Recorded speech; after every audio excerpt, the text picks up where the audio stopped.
జలయజ్ఞాన్ని తీసుకోవడం జరిగింది. ఆయన అధికారంలోకి వచ్చిన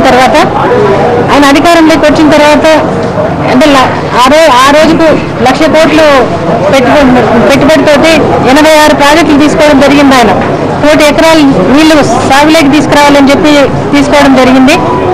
ఆయన హయాంలోనే 51,000 కోట్ల రూపాయలు ఈ ప్రాజెక్టుల కోసం వ్యయం చేయడం జరిగింది. ఆయన హయాంలోనే 21 లక్షల ఎకరాలకు సాగునీరు అందించడం జరిగింది. ఆల్మోస్ట్ దగ్గర 86 ప్రాజెక్టులలో కూడా దగ్గర 28 ప్రాజెక్ట్స్ 75% దాకా పూర్తయిన ప్రాజెక్టులు ఉన్నాయి. ఇంకా కొన్ని ప్రాజెక్టులు 95% వరకు కూడా పూర్తయిన ప్రాజెక్టులు ఉన్నాయి. కానీ ప్రభుత్వ నిర్లక్ష్యం వల్ల ఈరోజు జలయజ్ఞం అనేది అసలు మూలన పడిపోయింది. ఆయన పోయిన తర్వాత ఎక్కడ వేసిన గొంగలు అక్కడే ఆగిపోయింది. పోలవరం రాజశేఖర రెడ్డి గారు వచ్చిన తర్వాతనే అన్ని కాలువ పనులు కూడా సుమారుగా చివరి దశకు చేరుకున్నాయి. మరి జాతీయ హోదా ప్రాజెక్టుగా పోలవరం తీసుకురావడం కూడా జరిగింది.